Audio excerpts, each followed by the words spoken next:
"Daddy, please, you need to come home." Those were the first words out of my daughter Stacy's mouth when she Skyped me at my duty station in Afghanistan. Her voice trembled with urgency. "What's wrong, baby? Is it Mom?" I asked, already sensing that something was terribly wrong. "Dad." Even with the poor video quality, I could see tears streaming down her face. She's seeing another man." My heart sank. My wife of 18 years, Kathy, had always been the cornerstone of our family. She was so devoted to Stacy and me. How could this be happening? "Honey, how do you know that?" "Surely you're mistaken. She's out with him 2 or 3 nights a week. Sometimes she doesn't come home until 2 or 3 in the morning. This morning, she didn't come back until almost 7. "Dad, I'm scared." I swallowed hard, trying to suppress the bile rising in my throat. "Do you know who this man is, Stacy?" "I think his name is Donald something." "Donald Conley." "Yes, that's him." My stomach churned. Donald Conley was the mayor of our town, and Kathy had worked on his election campaign. It started to make sense, but I tried to convince myself there might be a reasonable explanation. "Are you sure, honey? I saw him once when he picked Mom up. He's tall, kind of skinny, with short black and gray hair. He drives a fancy car, sometimes even a limo." It all fit. Kathy had mentioned events related to the campaign, but why was she coming home so late? Something didn't add up. "I need you here, Daddy. Come home. Please," Stacy pleaded. "Honey, I'll see what I can do. But whatever you do, don't say anything to your mom." "I won't, Dad. But please hurry, before something really bad happens." "I'll do my best. I love you, Stacy." "I love you too, Dad. My name is Robert Crawford. I'm 42 years old, a design specialist for a large electronics firm, and a major in the National Guard. That's why I'm currently stationed in Afghanistan for a year-long assignment. I've been married to Kathy, the love of my life, for 18 years. Together, we have an amazing 15-year-old daughter, Stacy. Kathy is 40 but looks much younger. She's the most beautiful woman I've ever known. 5 feet 6 inches with a fantastic figure that somehow improved after giving birth to Stacy. Her dark brown hair falls to her shoulders, and her warm brown eyes sparkle when she smiles. A smile that used to come so naturally and frequently. I'd never had a single doubt about her loyalty, even when I was deployed. Our marriage was always solid, loving, and fulfilling in every way. So what went wrong? I had no idea. I filed the necessary paperwork for 30 days of emergency family leave. 26 hours later, I found myself at my hometown airport, renting a car and heading home. By the time I reached the neighborhood, it was Friday evening, and the mid-November sun had already set. The streetlights cast a dim, almost ominous glow on the houses around me. I parked half a block from my house and watched from a distance. Lights were on in the living room, the kitchen, and the upstairs master suite. From where I sat, I could see Kathy walking past the upstairs window a couple of times. It looked like she was getting ready to go out. I called Stacy's cell phone. She picked up after 3 rings, her voice soft and trembling. "Daddy, is that you?" "Yes, baby. Don't say anything, but I'm here, just half a block away." "Oh, Daddy, thank you." I could hear her voice break, and she started to cry. "Is your mom going out tonight?" I asked. "I think so. She's been in her room for over an hour." I heard the shower, and now I can hear her humming. Sounds like she's getting ready for something. "Yeah, I guess." Her voice dropped. "It makes me sick, Daddy. Why is she doing this to us?" "I don't know, Stacy, and your mom might not know either. Let's not judge her until we figure out what's really going on." "What are you going to do?" "I'm not sure yet. I'll follow her tonight and try to figure out what's happening." "Be careful, Daddy." Do you need to change clothes? No. I think my camo fatigues will stand out enough to create a little shock and awe when the time comes. Good luck, Daddy. I love you. I love you too, Stacy. And no matter what happens, you and I will always be together. At 7 o'clock, a black Mercedes pulled into my driveway. A tall, slender, well-dressed man climbed out of the car. He paused briefly to talk on his phone before the lights in the master suite went out. A moment later, Kathy stepped out onto the porch. She looked stunning, wearing a fitted dress that flattered her figure. My heart broke as I watched her glance back at the house, checking to make sure Stacy wasn't watching, before walking to her date with a radiant smile. Then she kissed him warmly on the mouth, and he helped her into the car. I clenched my jaw, trying to steady myself long enough to snap a photo of the kiss with my phone. My chest felt like it had been ripped apart, but I held it together as I started my car and followed them at a safe distance. Traffic was light, making it easy to keep them in sight without drawing attention to myself. They arrived at a high-end restaurant in the city. I parked across the street, watching as they walked inside, hand in hand, laughing like a couple who had no care in the world. My hands trembled as I gripped the steering wheel. What was she doing? Why was this happening? I couldn't confront her, not yet. I needed more information. I needed to understand. Sitting alone in the car, I stared at the restaurant door, my thoughts a chaotic whirlwind of betrayal, confusion, and heartache. The woman I had loved for 18 years, the mother of my child, was out with another man.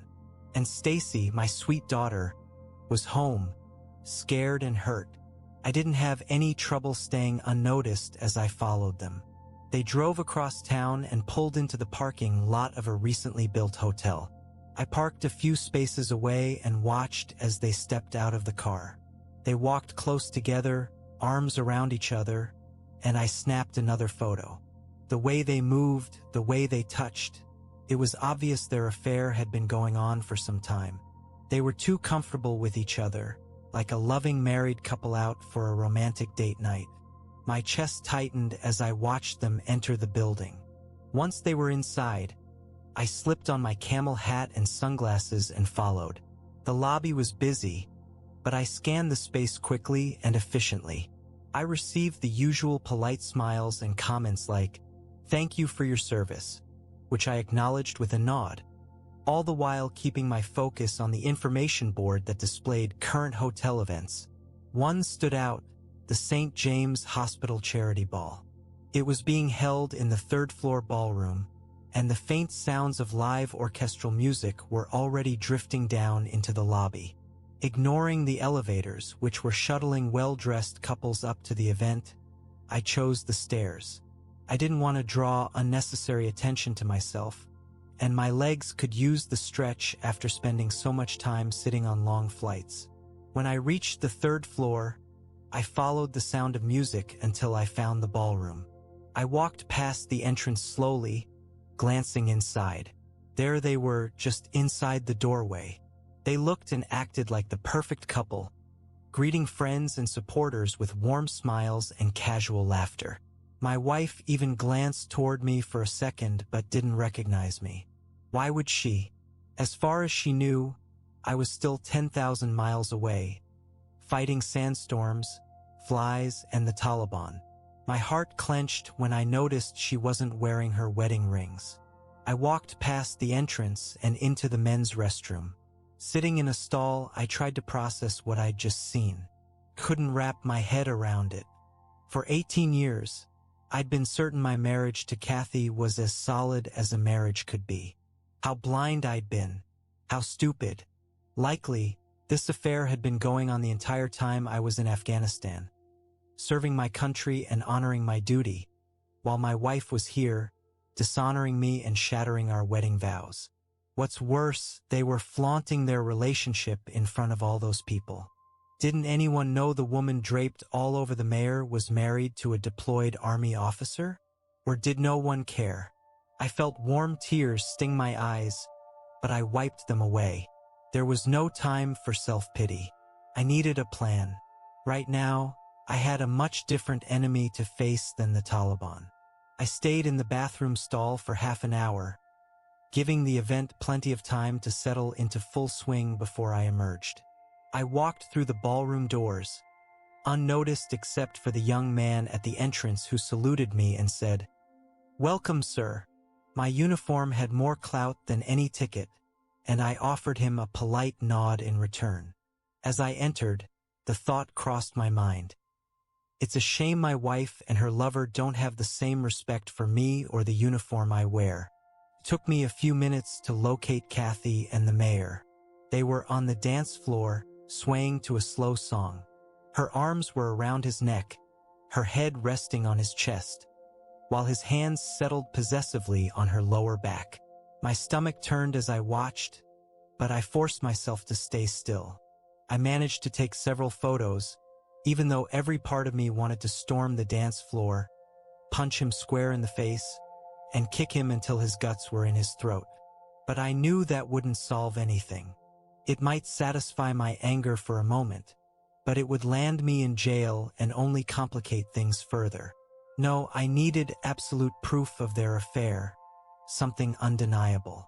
Then, I'd figure out the best way to handle this betrayal, not just to me but to our daughter and the vows we had taken. They danced another song before heading back to their table, arm in arm. Before sitting down, they shared an intimate kiss and a tender touch, completely oblivious to the fact that I was capturing every moment with my phone. It was more than enough for now.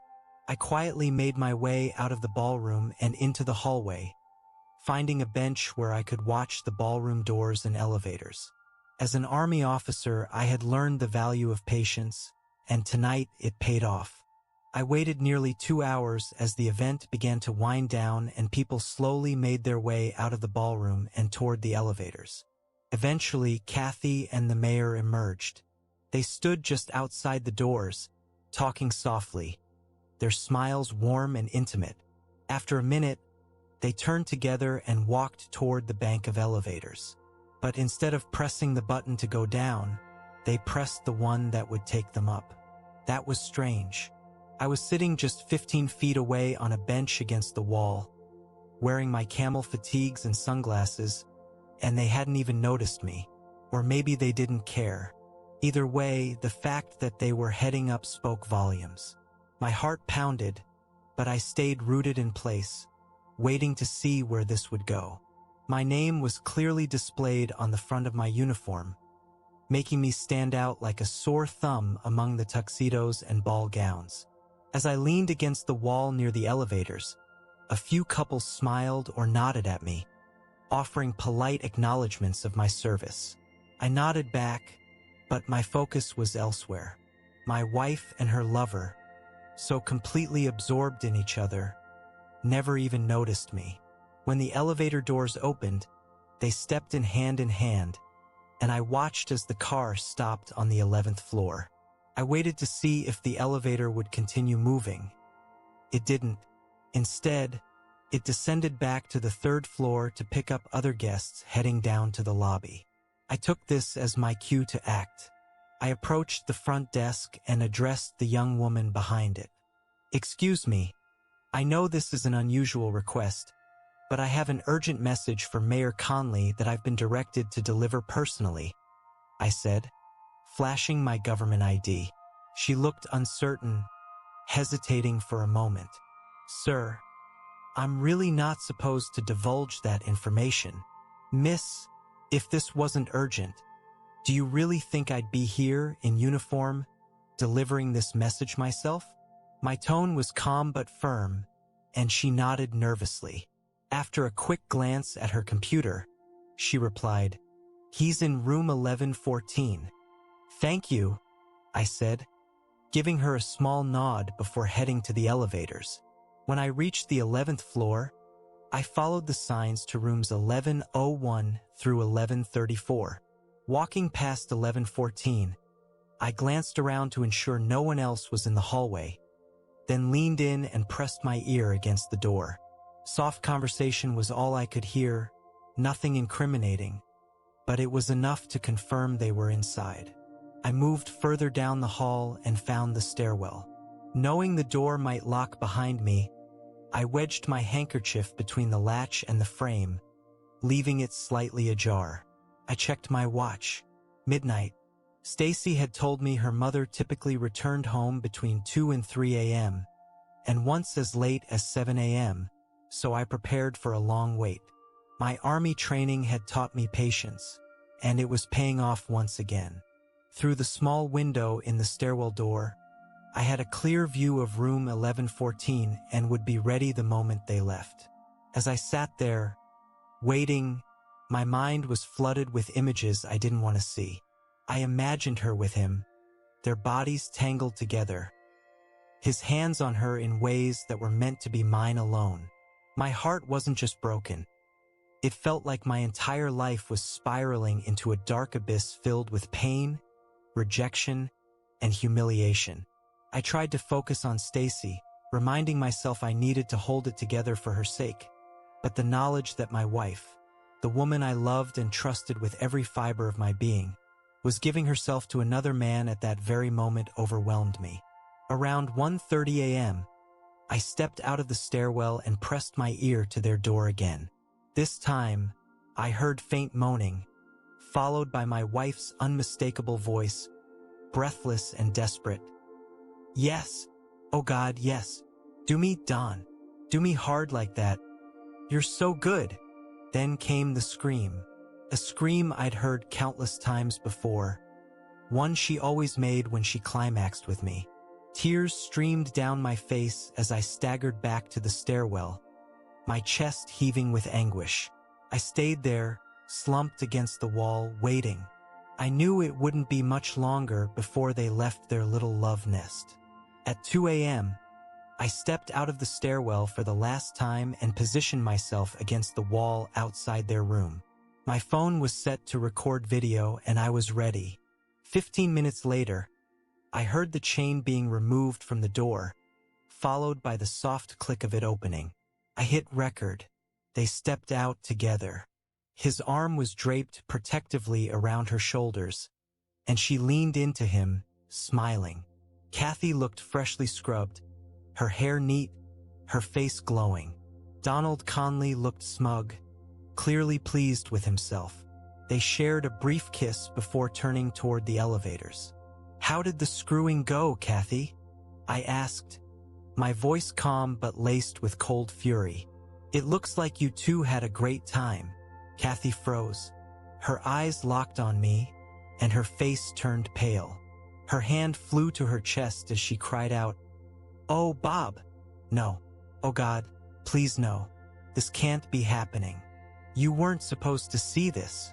Her legs gave out, and she collapsed to her knees, sobbing. It took her lover a moment longer to register who I was. When he did, his expression shifted from confusion to alarm. "Hey, man, this isn't what it looks like," he stammered. "She was just helping me with my new campaign." "Yeah, I can see that," I replied, my voice steady. "Screwing her and destroying her marriage must be part of your new campaign strategy. I wonder how the voters will feel when they see the headlines about the mayor sleeping with an army officer's wife while he's overseas defending his country." "Wait a minute. There was no sex involved," he said quickly, turning to Kathy. "Tell him, Kathy." I laughed bitterly. "Don't play me for a fool, Mr. Mayor.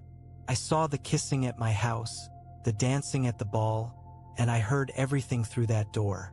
Do me, Don. Do me hard. Sound familiar?" His face turned bright red, but I wasn't done. "Congratulations. You've won. She's all yours now. I'm sure you're both very proud of what you've done." Sneaking around behind my back while I was dodging bullets and sucking sand 10,000 miles away. "Cowards. Both of you." Kathy stared at me, stunned, her mouth opening and closing as if she wanted to say something but couldn't find the words. I turned my gaze to her one last time. "You weren't just my wife, Kathy. You were supposed to be my partner, my family. Stacy knows about this, by the way." I hope you're ready to explain to her why you chose him over us." My wife knelt in a heap on the floor, sobbing uncontrollably, unable to look at me. "Don't bother coming home tonight, Kathy," I said coldly. "Spend the night with your lover. I'm going to comfort our daughter. On Monday, I'll file for divorce, right after I let the news media know what kind of mayor this city has running things. I have 30 days of emergency leave, so stay away until I go back. After that, you can decide how to carry on with the rest of your life." "Bob, please," I heard her whisper through her tears. "Please what, Kathy? Please forgive you for screwing another man the entire time I've been deployed? Maybe longer? Please don't tell our daughter what you've been doing? She already knows, Kathy. She's the one who called me and begged me to come home." Kathy gasped, her face crumbling further as the weight of my words hit her. I don't know why I did it. I don't know either," I said, cutting her off. "But I hope you two are in love, because all you have now is each other." I turned toward the elevator and started walking away. "I'm sorry, Bob," she wailed after me. "Sorry for what, Kathy?" I asked, spinning around to face her. "Sorry I found out? Sorry I caught you in the act? Sorry I ruined your perfect little setup as the town's society queen? I've been watching you both since you left our house tonight. From the moment you climbed into his car to the moment you walked out of that room. I didn't see even a hint of remorse or regret on your face. Quite the opposite. You looked happier than I've seen you in years." I paused, my voice turning colder. "Have a good life, Kathy. Actually, scratch that. Eat shit and die. Both of you." I stepped into the elevator and pressed the button for the lobby, leaving her sobbing on the floor. When I got home, Stacy was waiting for me, her face pale and red from crying. The moment she saw me, she ran into my arms and hugged me tightly. "Oh, Daddy, I've missed you so much. I'm so glad you're home." "I missed you too, baby. More than you can imagine." She pulled back slightly, looking up at me with tearful eyes. "Did you find them, Dad? Mom and the mayor?" "Yes, baby, I found them. And I'm sorry to say you were right. I don't think your mom will be coming home for a while." "I don't care, Daddy," she said bitterly, her voice trembling with anger. "She's ignored me almost every day since you left. Please, take me with you when you go."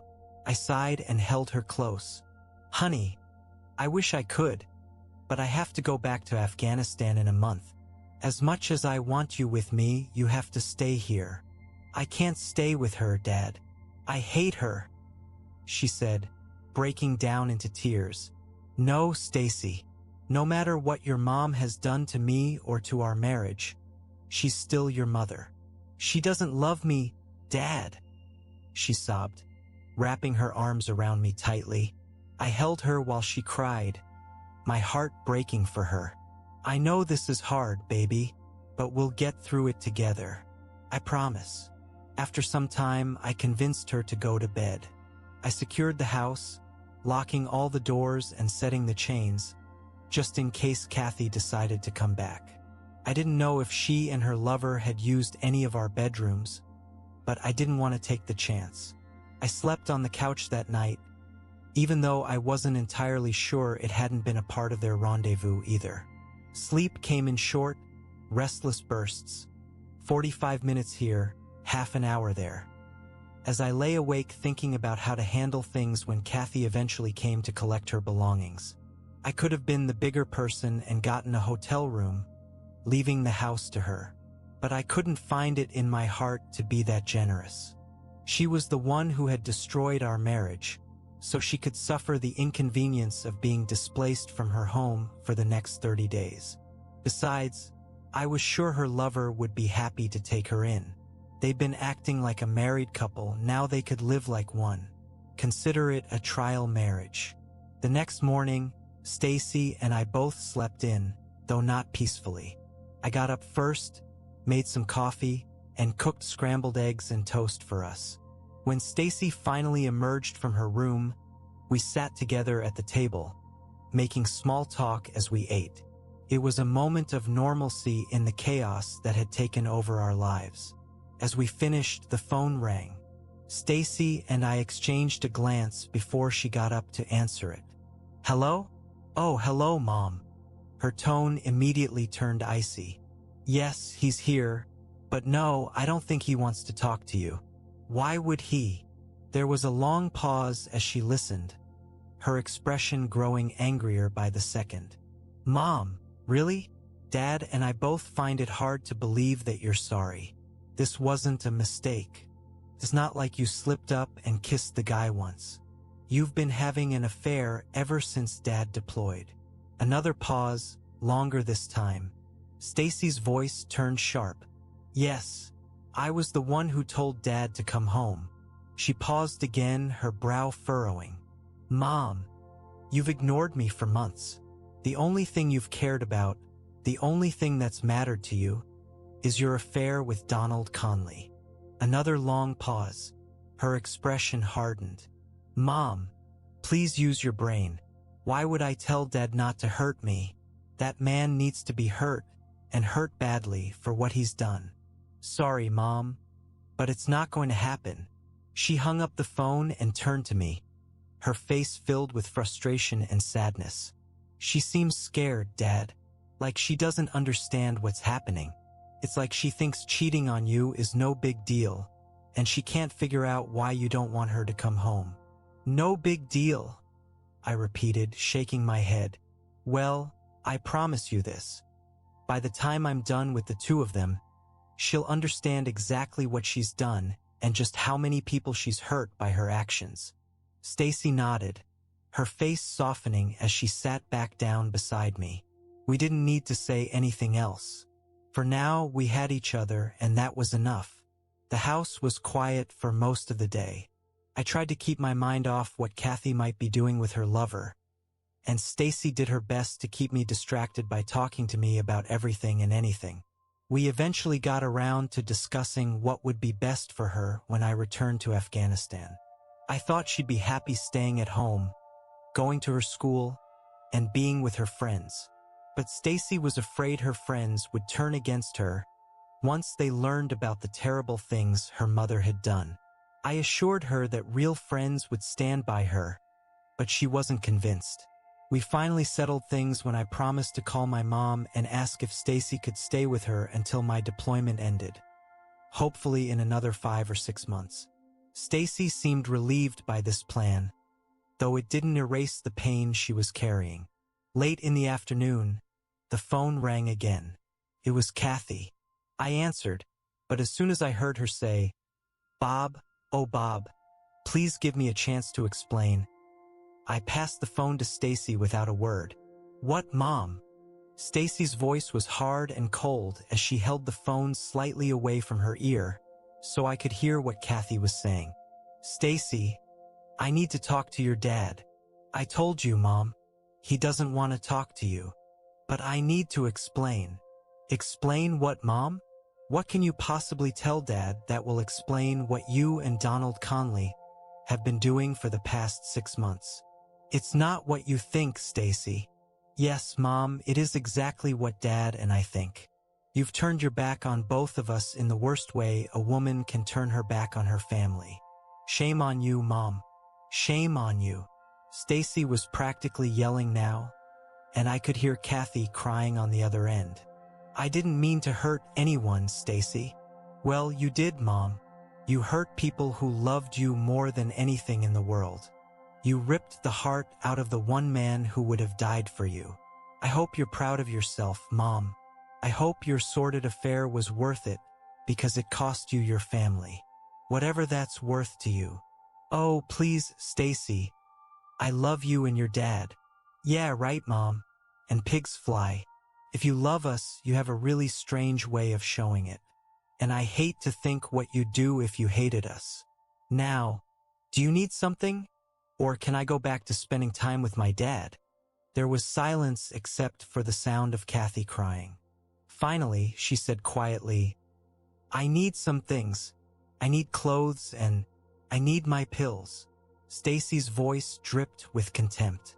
What pills, Mom? My birth control pills. Oh, of course. How silly of me. You definitely can't go without those, right? We wouldn't want you carrying the mayor's bastard child. That might really cramp your style. Huh? Hard to neck on the dance floor when you're fat and pregnant.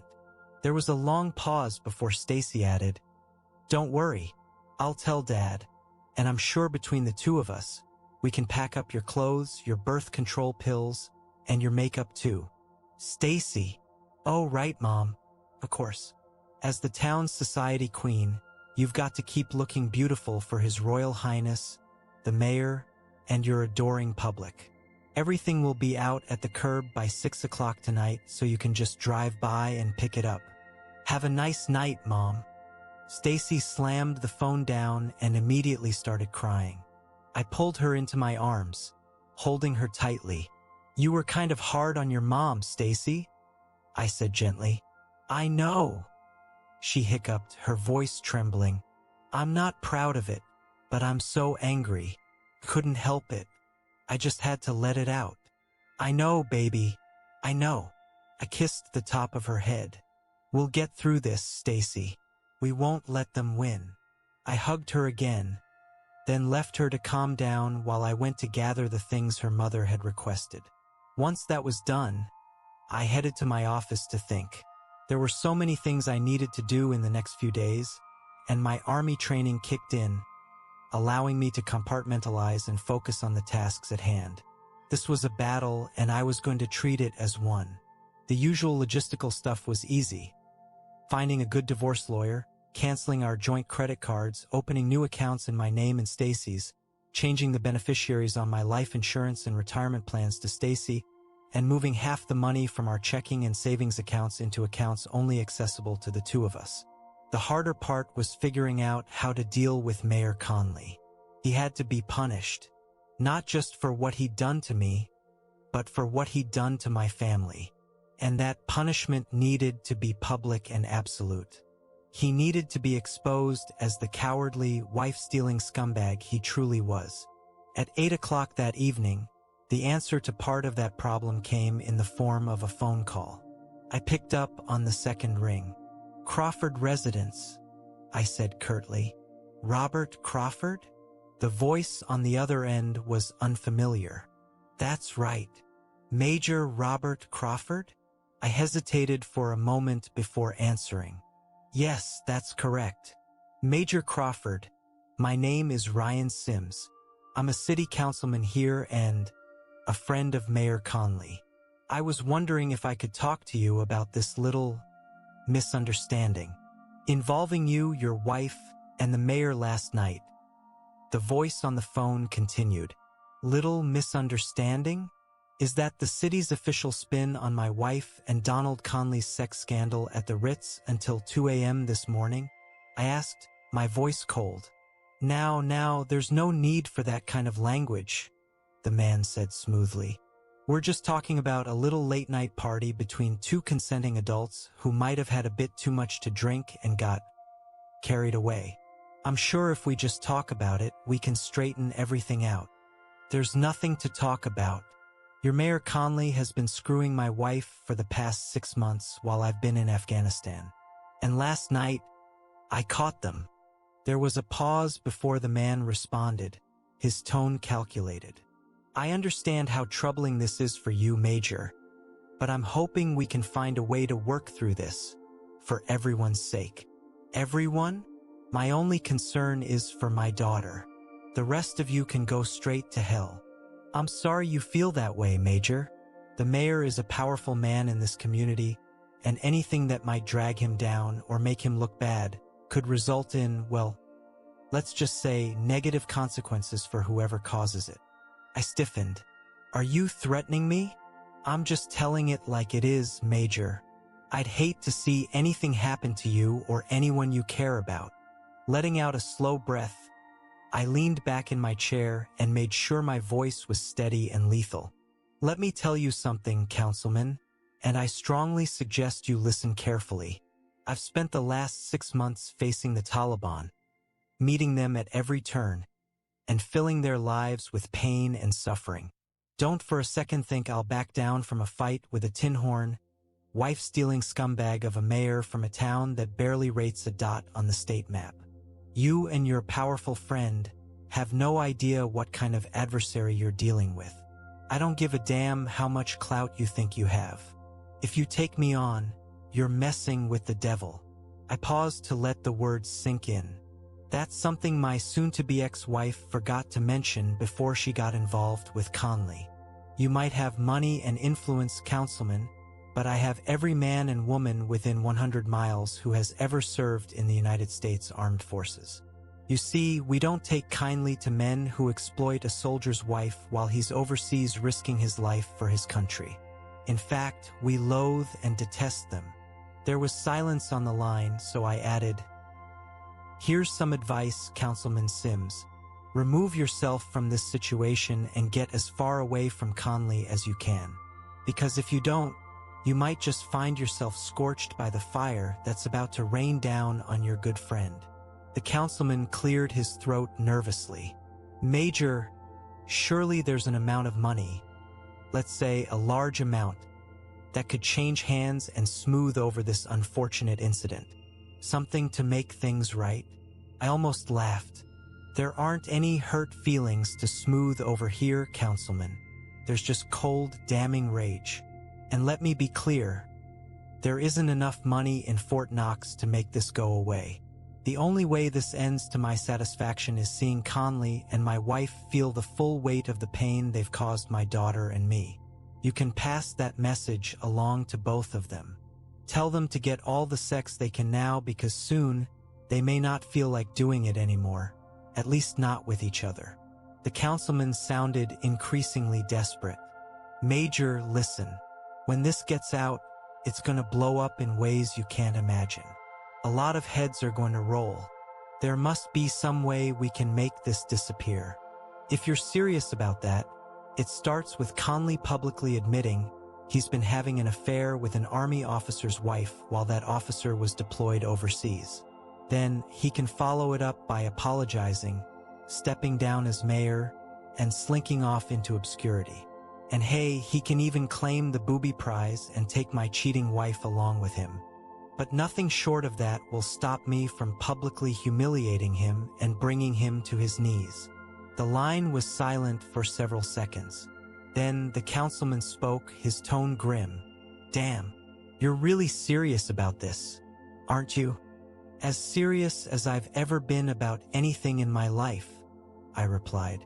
"Now, if you'll excuse me, I have to fix dinner for my daughter." I hung up the phone without waiting for a response. Stacy walked in from the garage a few moments later. "I put Mom's clothes and stuff out by the curb," she said. "Someone in a black Mercedes picked it up. Well, for your mom's sake, let's hope Conley sent them. Otherwise, there's about to be some mighty nice clothes for sale at Goodwill," I said with a small smile.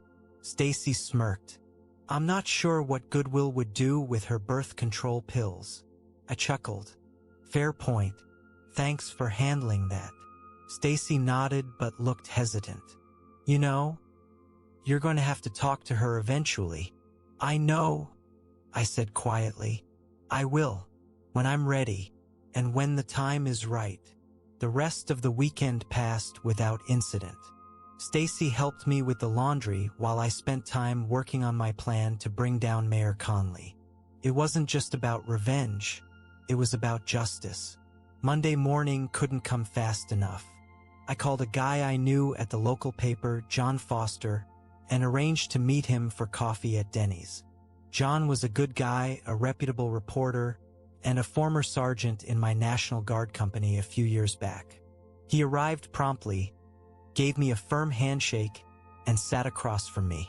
"What can I do for you, Major?" he asked, curious. "John, I've got some information for you. What you choose to do with it is up to you. It may come across as self-serving, and in a way it is." I began. "As you know, our guard company has been deployed to Afghanistan for the past 6 months." John nodded. "Of course. Well, what you may not know is that, During that time, Donald Conley has been carrying on a rather public affair with the wife of one of our soldiers. John raised an eyebrow. What's the soldier's name, Bob? I'd rather not say, John, unless it becomes absolutely necessary.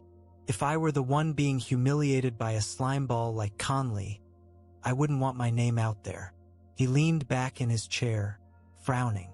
I've heard some rumors.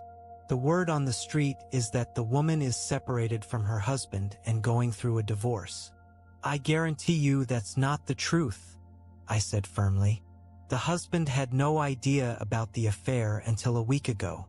There was no separation except for the war and no divorce.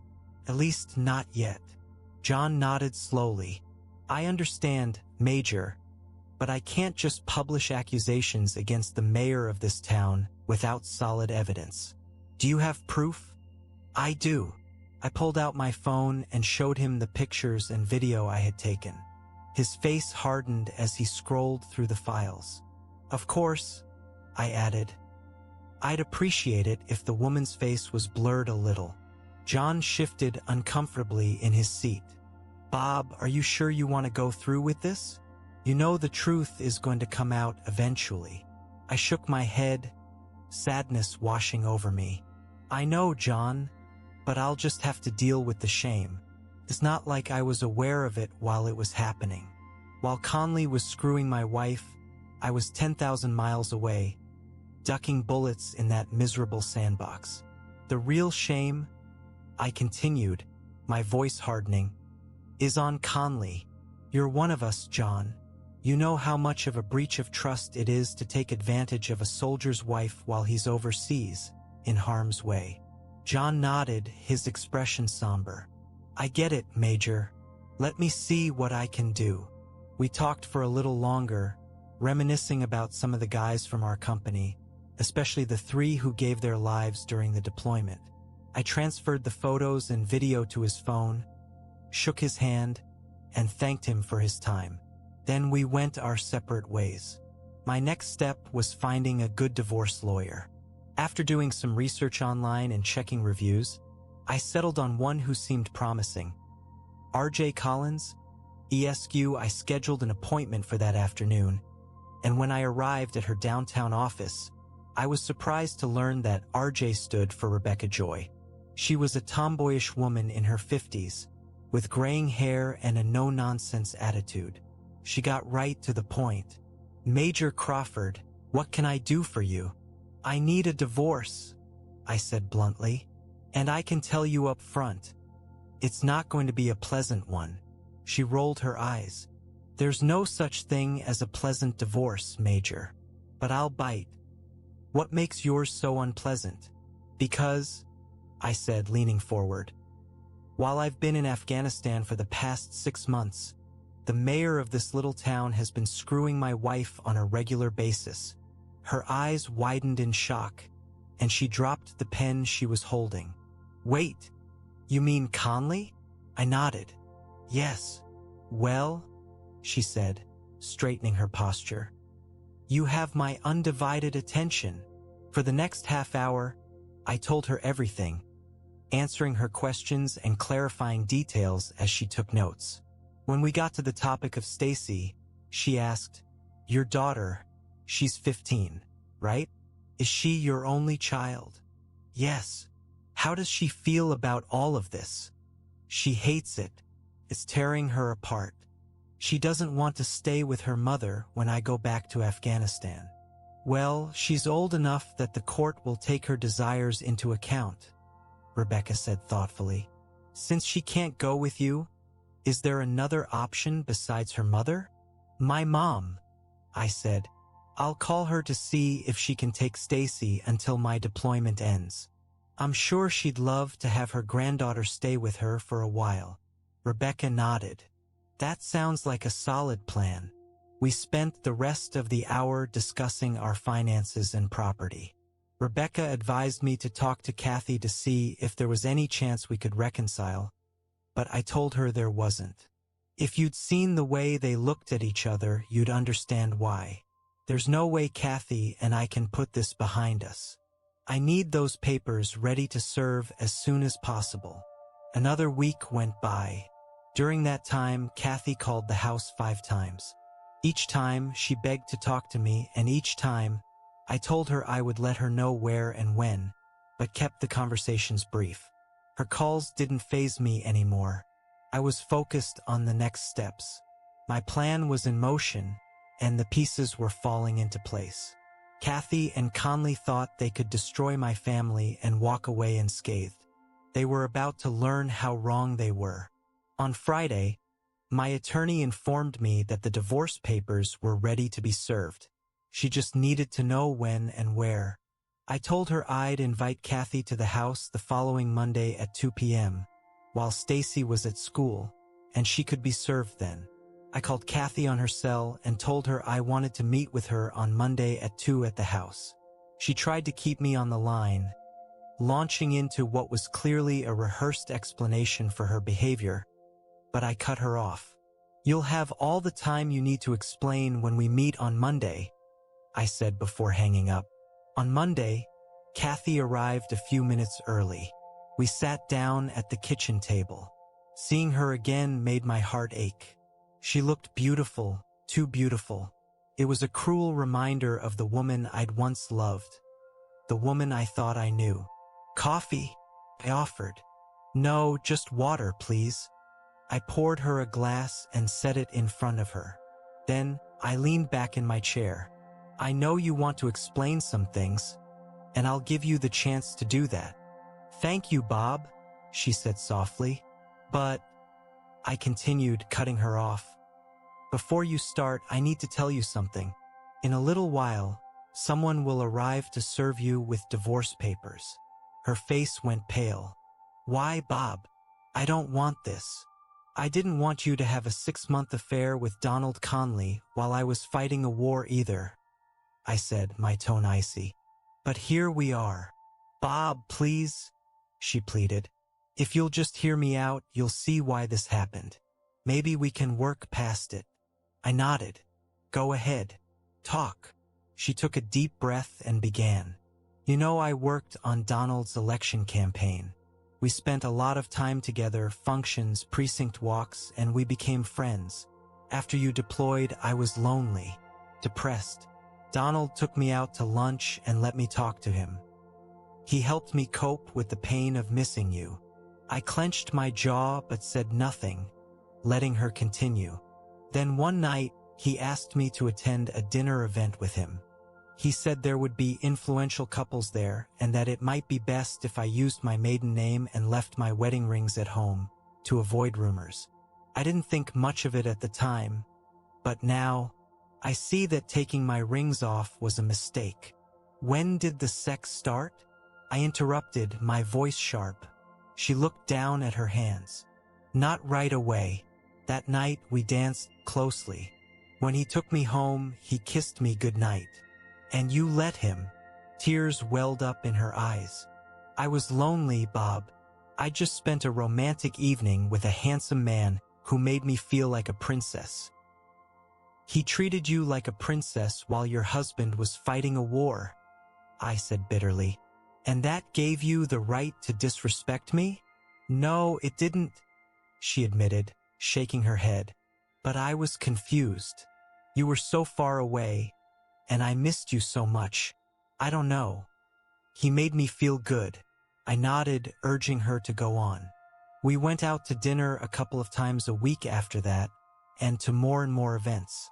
I was starting to have so much fun with him that it made me miss you less. "The sex," I prompted. She looked back down at her hands. "You'd been gone about a month. Donald and I were going out 2 or 3 times a week. One night, after a romantic dinner, he asked me to go home with him. And you did." She nodded, tears slipping down her cheeks. "I did. I felt horrible afterward. I actually got sick to my stomach and made him take me home. I told him I couldn't see him anymore, that I loved my husband and couldn't believe I'd been unfaithful to you while you were fighting a war. But you changed your mind," I said flatly. She nodded again, her voice breaking. He left me alone for several days, then called me. He told me how much he missed me and said he just wanted to see me as a friend. He promised he'd never put me in a compromising position again. And you believed him? Yes. That weekend, he took me to a party at one of his friends' homes on the Bluffs. It was an intimate gathering, 5 or 6 couples, all very important people. During the evening, the wife of a prominent doctor asked me how I'd managed to capture the heart of the town's most eligible bachelor. Caught me off guard, and I panicked. I told her I was separated from my husband and getting a divorce. I stared at her, disgusted. And in a town this size, that information spread like wildfire. She nodded miserably. It did, and I felt trapped. Stacy was spending the weekend at a horse camp with her friends, and I stayed with Donald. And the rest is history, I finished for her. Yes, she whispered. Bob, I'm heartbroken over what I've done to you and Stacy. It's the worst thing I've ever done in my life, and I'd give anything to undo it. But you can't, I said, my voice cold and unfeeling. No, I can't, she admitted. Do you love him? She hesitated. I don't know if I love him. I like him a lot. We have fun together. Sex can be fun, I said bitterly. Is he a better lover than me? Her face flushed. No, I don't know. It's different. Have you been staying with him since I caught you at the hotel? Yes. And you're still having sex with him? She didn't answer, but the look on her face was all the confirmation I needed. I leaned back in my chair, the last remnants of love I'd once felt for her crumbling into ash. I'm sorry, Bob, she whispered, her voice trembling. I'm sure you are, I replied coldly, but not as sorry as you're going to be. Are you going to marry him? I asked. Kathy hesitated. I don't know. We've talked about it. The doorbell rang. I think that's for you, Kathy, I said evenly. She got up slowly and walked to the door. A man stood on the porch holding a manila envelope. Are you Kathy Crawford? He asked. She nodded. Yes. You've been served, he said, handing her the envelope before turning and leaving. For the longest time, Kathy just stood there in the doorway, staring out at nothing, the envelope hanging limply in her hands. When she finally closed the door and turned around, I saw that she was crying. So it's really over between us, Bob? She asked, her voice trembling. Yes, Kathy, I replied firmly. It's really over. You made sure of that. But I love you so much, she pleaded. No, I said, shaking my head. You loved the life we had, but you threw it away. Now you get to go find another life. What about Stacy? She asked, tears streaming down her face. She wants to go stay with my mom until my deployment ends. Kathy broke down, sobbing uncontrollably. Oh God, what have I done? The following day, the local newspaper ran a front-page story with a banner headline that read, Who is the mystery married woman coming out of a hotel room with Mayor Conley? Beneath the headline was a photo of Kathy and the mayor kissing as they exited room 1114. The caption read, Does her army husband, serving in Afghanistan, know what's going on? The accompanying article detailed the charity event they had attended together and noted that hotel records showed the mayor had booked the room for the night. It also reported rumors that the two had been meeting regularly for 6 months while the woman's husband was deployed in Afghanistan. The paper justified running the story, stating that it was their editorial duty to bring it to light due to the mayor's prominent position and the nature of the offense against the soldiers serving overseas. The fallout was immediate. Within minutes of the newspaper hitting people's doorsteps, the dust hit the fan. The mayor's office went into full damage control mode, issuing a statement that the story was a complete fabrication and that Mayor Conley would never do anything to jeopardize anyone's marriage. let alone the marriage of a soldier serving his country overseas. They claimed the photo was an obvious fake and accused unnamed, sinister individuals of conspiring against the mayor. Conley announced he would be holding a press conference that afternoon to set the record straight. It all sounded convincing until people started talking. Over the past 6 months, too many people had seen Conley and Kathy together. They had been careless, openly affectionate in public. One by one, as friends and supporters distanced themselves from him, anonymous tips flooded the newspaper from people who claimed they had witnessed the affair firsthand. Outrage grew as more people learned the woman's husband had been deployed in Afghanistan during the affair. That afternoon, Mayor Conley held his press conference. None of his allies on the city council stood by him. The only people present were his staff, and even half of them were conspicuously absent. Newspapers and TV stations crowded the room, cameras rolling as the mayor addressed the scandal. Conley expressed his horror at being accused of such an unthinkable act. He assured everyone that he and the woman in question were merely acquaintances and had never done anything to bring shame upon themselves or the woman's husband. His speech was polished and full of feigned outrage. And then Kathy showed up. Halfway through his carefully scripted speech, Kathy pushed her way through the onlookers to the microphone. Conley froze, his face twisting into a mixture of anger and panic. "My name is Kathy Crawford," she announced, her voice shaking. "I am the wife of Army Major Robert Crawford, and for the past 6 months, I have been having an affair with Mayor Conley." The room fell into stunned silence. Conley tried to grab her arm and shove her aside. "I don't know this woman," he shouted. "She's lying." Kathy turned to face him, her voice rising. "Yes, you do know me, you son of a—" She stopped herself, tears streaming down her face. "And it's time we both admitted what rotten shits we really are. I am so ashamed of what I've done to my husband that I want to die. But I will not stand here and let you lie about it." She turned back to the cameras. "Robert, you knew I was married. You knew my husband was in Afghanistan. And still, you pursued me. I was such an idiot to listen to you. And now, I've embarrassed and lost the only man who has ever loved me." Her voice cracked as she addressed the TV cameras directly. "I am so ashamed and heartbroken, and I will be sorry for the rest of my life. I'm sorry, Bob. I love you." With that, she pushed through the crowd and left the room, leaving the reporters shouting questions at the stunned mayor. Conley, his face red with rage and humiliation, stormed back into City Hall without answering a single question. The next day, the president of the city council announced that Mayor Conley had resigned from office. The council would govern the city until a special election could be held. I should have felt satisfaction. After all, my plan had worked. Conley's political career was in ruins, and his reputation was irreparably damaged. But all I felt was a deep, hollow emptiness. I spent as much time as I could with Stacy during the remainder of my leave. She was my anchor, the only thing keeping me from being completely swallowed by the loneliness.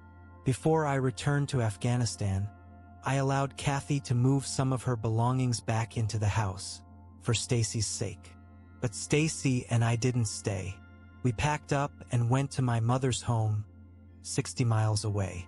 I enrolled Stacy in a new school and promised her that I'd be back to get her as soon as my deployment was over. She hugged me tightly, tears in her eyes, and I knew that leaving her behind would be one of the hardest things I'd ever have to do. The next week, I was on a plane back to Afghanistan. My heart was heavy with anger that burned hot enough to keep me focused. I planned on taking out every ounce of it on the enemy lurking in the desert. What happened to Kathy? A few weeks after I left, she moved in with Conley. The two of them left town shortly afterward, retreating from the public shame and scandal that had consumed them. I didn't care enough to keep track of where they went or what became of them. Kathy was a chapter of my life I didn't plan on revisiting. Did I come back from Afghanistan? Yes, but not without scars. During an ambush late in my deployment, I was critically injured and lost my left leg. The experience changed my life in more ways than I could have imagined. Recovery was brutal, both physically and emotionally, but I fought through it for Stacy. I owed her that much. Today, I work as a special design consultant for a large electronics firm, using my skills to build a better future for us. Stacy is my rock, my reason to keep pushing forward. We live together, and while life has its challenges, we've built something strong. Just the two of us. Occasionally, I speak at events and to groups about the challenges soldiers face when serving abroad. The pain of betrayal, the scars of war, and the fight to rebuild my life have taught me more about resilience than I ever thought possible. I'm not the man I once was, but I'm still standing, for Stacy and for myself. If you enjoyed this, subscribe to JK Tells a Story for more tales.